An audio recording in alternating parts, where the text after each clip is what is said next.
किराएदार बेटा। उठ जा नालायक, सुबह के 8 बजने को है। तुझे एग्जाम नहीं देना क्या? थोड़ी देर और सोने दीजिए ना पापा। तू उठता या फिर मैं तेरे ऊपर पानी फेंकूं? रोज गधों की तरह सोता रहता है, पेपर की कोई टेंशन ही नहीं है। और एक हमारा समय था जब हम पेपर में फेल होने के डर से रात भर पढ़ा करते थे, सो ही नहीं पाते थे।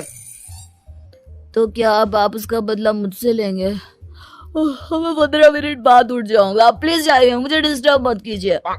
इतना कहकर रौनक रजाई ढककर फिर से सो जाता है। तू ऐसा नहीं मानेगा, रुक मैं अभी पानी लेकर आता हूँ। बस फिर क्या था, इतना कहकर वो भागते हुए बाथरूम में जाते हैं और पानी की एक बड़ी सी बाल्टी लाकर रौनक के ऊपर फेंक देते हैं। पानी पड़ते ही रौनक झट से उठ जाता है।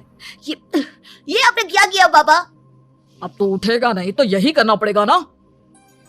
वैसे थैंक्स डैड, आपके कारण अब मुझे नहाने की भी जरूरत नहीं पड़ेगी। चलिए अब आप माँ से बोलकर मेरे कपड़े निकलवा दीजिए, तब तक मैं ब्रश कर लेता हूँ। वैसे कल ना आप एक काम और करना, नहलाने के साथ साथ मुझे ब्रश भी करवा देना। ये ब्रश करने में ना मुझे बहुत आलस आता है। रौनक की बातों से अरविंद का मुंह खुला का खुला रह जाता है। वो अपनी पत्नी कमला के पास जाता है और रौनक की हरकतों के बारे में बताता है, जिसे सुन उसकी पत्नी हंसने लगती है। तुम अपने बेटे को समझाने के बजाय हंस रही हो। रौनक बच्चा है, धीरे धीरे सुधर जाएगा, आप क्यों उसके पीछे पड़े रहते हो? अभी नहीं सुधरेगा तो कब सुधरेगा? 10वीं क्लास में है रौनक, वो अब कोई बच्चा नहीं रहा। अरविंद की इतना बोलते ही वहाँ रौनक भी आ जाता है। क्या डैड, मैंने आपको एक काम दिया था, वो भी नहीं हुआ आपसे। अरे क्या हुआ बेटा?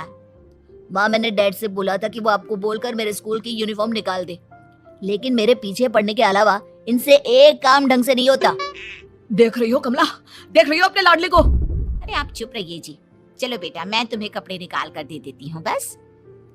ऐसे ही साल पर साल बीतते जाते हैं, लेकिन रौनक के रवैये में कोई बदलाव नहीं आता।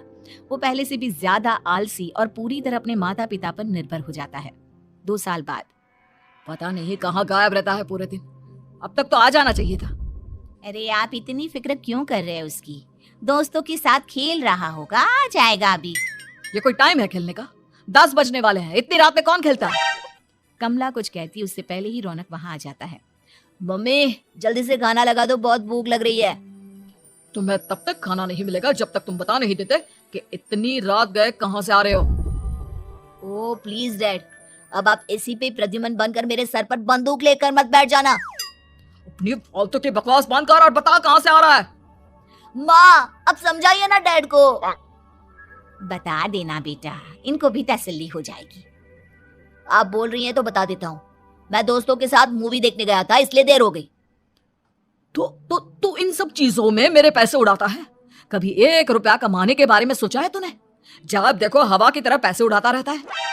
माँ अब आप इन्हें चुप करा दीजिए, वरना ना मुझे गुस्सा आ जाएगा। अच्छा क्या कर लेगा? बता ना, क्या कर लेगा तू?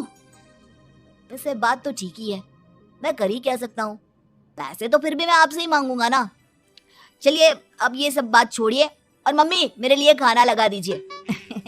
अभी लगा देती हूँ बेटा। मैं बता रहा हूँ कमला, एक दिन ये ऐसे ही बिगड़ जाएगा।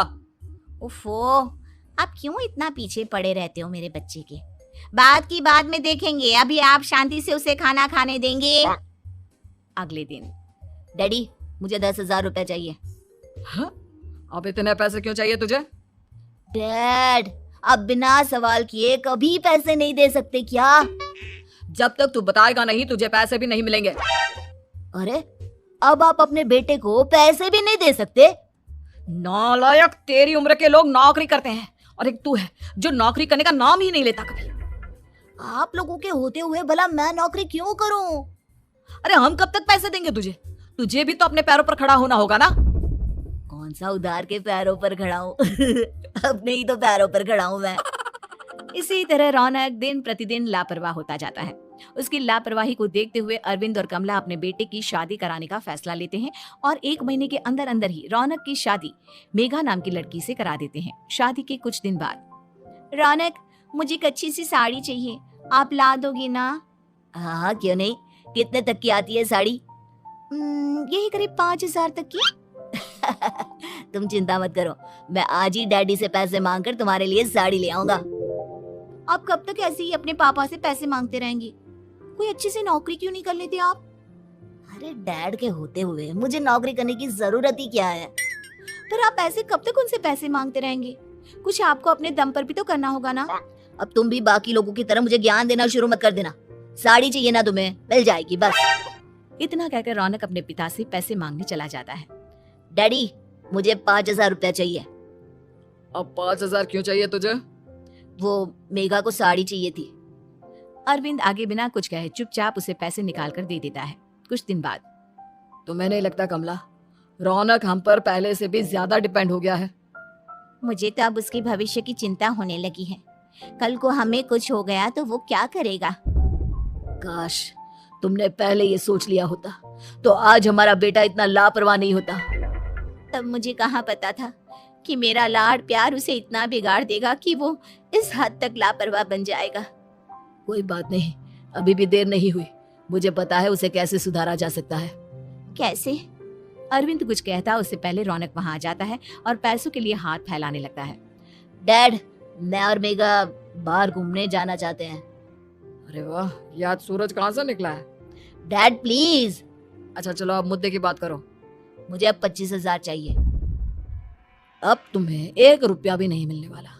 अगर तुम्हें पैसों की इतनी ही जरूरत है तो कोई ढंग की नौकरी कर लो। मम्मी, आप कुछ कहिए ना डैड को।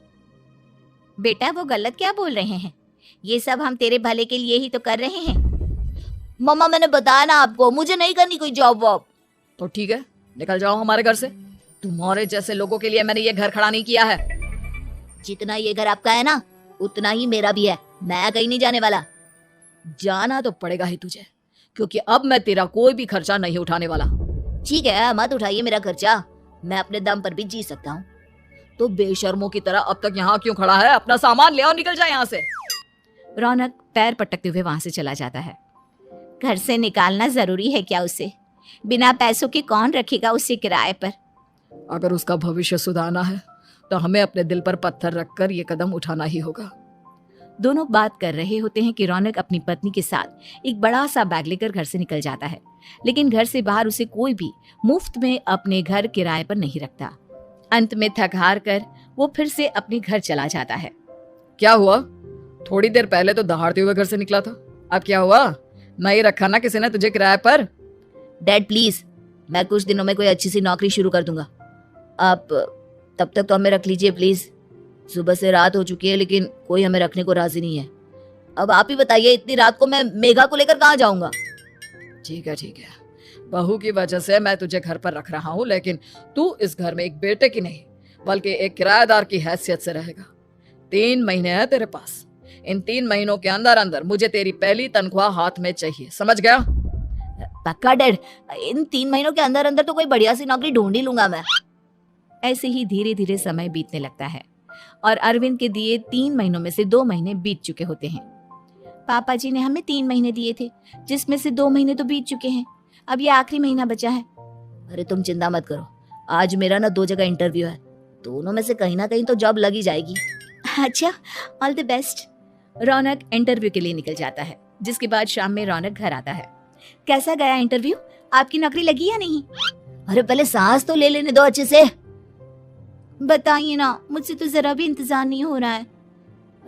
वो दरअसल बात यह है कि मेरी नौकरी तो लग चुकी है लेकिन पैसे बहुत कम है।